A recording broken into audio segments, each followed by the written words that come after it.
Hello students, आज हम अपने टॉपिक को कंटिन्यू कर रहे हैं स्ट्रक्चर ऑफ द सेल। लेकिन उससे पहले मैं आपको बात कहना चाहूँगी कि जितना जो हम पढ़ रहे हैं वो केवल एनसीईआरटी की बुक को फॉलो किया गया है, क्योंकि वैसे तो बायो बहुत ज़्यादा वास्ट है। यदि हम जैसे न्यूक्लियस का स्ट्रक्चर पढ़ेंगे अकॉर्डिंग टू 10th सीबीएसई के, यदि हम केवल न्यूक्लियस का स्ट्रक्चर पढ़ें तो उस पर 1 घंटा हम लगा सकते हैं। 12th का स्टैंडर्ड पढ़े, फर्स्ट ईयर सेकेंड ईयर, इसलिए हम उतना ही पढ़ेंगे जितने से आपका cover up syllabus cover up हो जाए और उसमें से आप क्वेश्चन अटेम्प्ट कर पाएँ। तो अब है स्ट्रक्चर ऑफ द सेल्स। इस सेल्स की जो स्ट्रक्चर है उसको 3 उसके जो मेजर रीजन है उसमें डिवाइड करते हैं। एक तो सेल्स की जो आउटर स्ट्रक्चर है, यानी कि जो सेल मेम्ब्रेन, जिसको हम प्लाज्मा मेम्ब्रेन भी कहते हैं, या प्लांट की बात करें तो हम उसको सेल वॉल। सेकेंड जो अंदर की तरफ स्ट्रक्चर चलते हैं, जो उसमें लिक्विड मटेरियल्स भरा हुआ है, वो है साइटोप्लाज्म। साइटोप्लाज्म में बहुत सारे सेल ऑर्गेनल्स हैं। फिर थर्ड जो स्ट्रक्चर आता है मेन है, वो न्यूक्लियस है।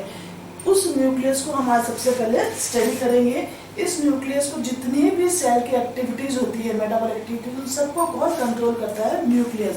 इसलिए न्यूक्लियस को हेडक्वार्टर ऑफ द सेल्स या मास्टरमाइंड ऑफ द सेल्स, या फिर हम इसको क्या कह सकते हैं? डायरेक्टर ऑफ सेल्स भी कहते हैं। डिस्कवरी हम इसको पहले भी जब हमने इंट्रोडक्शन किया था उसमें कह चुके थे, डिस्कवरी रॉबर्ट ब्राउन ने की थी। इसकी पोजीशंस क्या होती है? अलग अलग है। प्लांट में बताई थी पेरिफेरल्स और एनिमल सेल्स में सेंट्रल होती है। और प्रेजेंस की बात करें तो यह यूकैरियोटिक सेल्स में प्रेजेंट होता है। ये डिस्कवरी, प्रेजेंस और ये इसकी पोजीशंस। इसके another name headquarter of the cells, director of the cells और mastermind of the cells. Nucleus को हम कैरियन भी कह सकते हैं, क्योंकि जब हमने डिवाइड किया था प्रोकैरियोटिक एंड यूकैरियोटिक में, तो वहाँ मीन्स बताया था कैरियंस मतलब न्यूक्लियस के बेस में हमने उनको डिवाइड किया था। तो न्यूक्लियस का अनदर नेम क्या है? कैरियन। Structure of nucleus. अब न्यूक्लियर की स्ट्रक्चर है जिसको मेन 4 पार्ट्स में इसको डिवाइड किया जाता है। फर्स्ट है न्यूक्लियर का एनवलप। सेकंड है उसके अंदर जो लिक्विड मटेरियल्स फिल्ड है वो है न्यूक्लियोप्लाज्म। थर्ड जो न्यूक्लियोप्लाज्म में कंटेंट है वो न्यूक्लियोलस। और फोर्थ है उसी के अंदर प्रेजेंट्स क्रोमेटिन थ्रेड। तो सबसे पहले हम बात करेंगे न्यूक्लियर एनवलप की, यानी कि जो न्यूक्लियस है वो डबल मेम्ब्रेन्स वॉल्ड है। डबल मेम्ब्रेन्स, आउटर मेम्ब्रेन्स और इनर मेम्ब्रेन्स। इन दोनों मेम्ब्रेन्स के बीच में जो स्पेस क्रिएट होता है वो कहलाता है पेरीन्यूक्लियर स्पेस। ये डायग्राम में जैसा दिखाया है, इनर मेम्ब्रेन्स, आउटर मेम्ब्रेन्स और ये मेम्ब्रेन्स के बीच में जो स्पेस है वो है पेरीन्यूक्लियर स्पेस। अब उस पूरी मेम्ब्रेन्स के बीच बीच में ये पोर्स बने हुए हैं, ये कहलाते हैं न्यूक्लियर पोर्स। इन पोर्स के थ्रू यहाँ पर जितने राइबोसोम्स या आरएनए का फॉर्मेशन होता है वो न्यूक्लियोप्लाज्म में, साइटोप्लाज्म में एंटर करते हैं। अब ये बात अपन चले कि न्यूक्लियर एनवलप के यहाँ की होगी कि इसके अंदर डबल एनवलप होती है, इस पे राइबोसोम्स भी प्रेजेंट होते हैं। इसका जो न्यूक्लियर पोर्स होते हैं इसका क्या फंक्शंस है? सेकंड है अब इसमें न्यूक्लियोप्लाज्म। न्यूक्लियोप्लाज्म में पूरा जो इसमें लिक्विड मटेरियल फिल्ड है उसमें 2 तरह के कंटेंट्स हैं, एक तो न्यूक्लियोलस और एक क्रोमेटिन थ्रेड्स। थर्ड है अपने पास में न्यूक्लियोलस। न्यूक्लियोलस इसको लिटिल न्यूक्लियस भी कहते हैं। ये मेम्ब्रेन लेस सेल ऑर्गेनल्स है, इसमें कोई मेम्ब्रेन्स नहीं होती है। इसमें जो मतलब है कि इसको आरएनए का या राइबोसोम्स का फैक्ट्री बोलते हैं, क्योंकि जितना राइबोसोम्स बनता है वो सारा का सारा न्यूक्लियोलस में बनता है, इसलिए इसको store house of the ribosomes भी बोलते हैं। फोर्थ है अपने पास में क्रोमेटिन थ्रेड। क्रोमेटिन ये जो थ्रेड लाइक स्ट्रक्चर से है क्रोमेटिन, यानी कि क्रोमेटिन जो होता है जब सेल डिवाइड होती है तो ये कंडेंस होकर क्रोमोसोम्स में कन्वर्ट हो जाते हैं। क्रोमोसोम्स डीएनए, आरएनए और प्रोटीन से मिलकर बनते हैं। प्रोटीन में मेनली कौन सी होती है? Histone proteins. तो जो डीएनए का पार्ट है उसकी जो फंक्शनल यूनिट या फंक्शनल जो सेगमेंट्स है वो जीन होता है।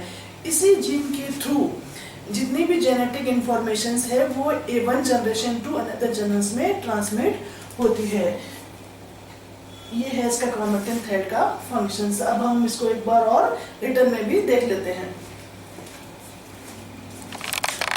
हाँ, तब स्टार्ट करते हैं। सबसे पहले जो न्यूक्लियर मेम्ब्रेन्स है, न्यूक्लियर सराउंडेड बाय 2 मेम्ब्रेन्स या डबल वॉल है, outer and inner membranes.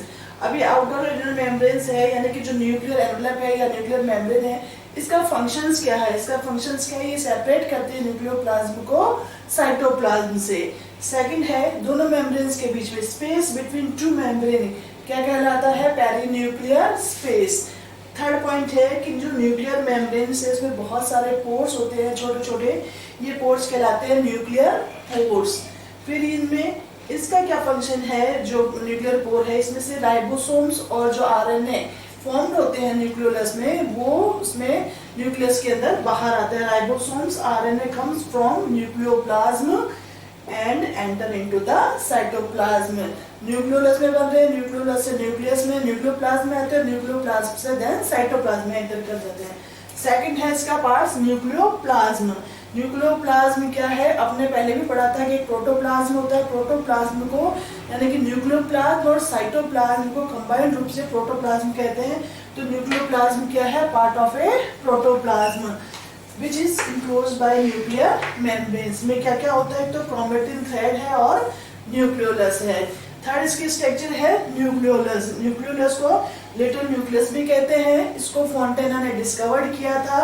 Membranes less structure है और इसको स्टोर हाउस ऑफ राइबोसोम्स भी कहते हैं क्योंकि राइबोसोम्स का फॉर्मेशन सारा न्यूक्लियोलस में होता है। फोर्थ है हमारे पास क्रोमेटिन थ्रेड। ये जेनेटिक मटेरियल्स होता है। ये क्रोमेटिन्स जब सेल डिवाइड होती है तब कंडेंस होकर क्रोमोसोम्स में बदल जाता है।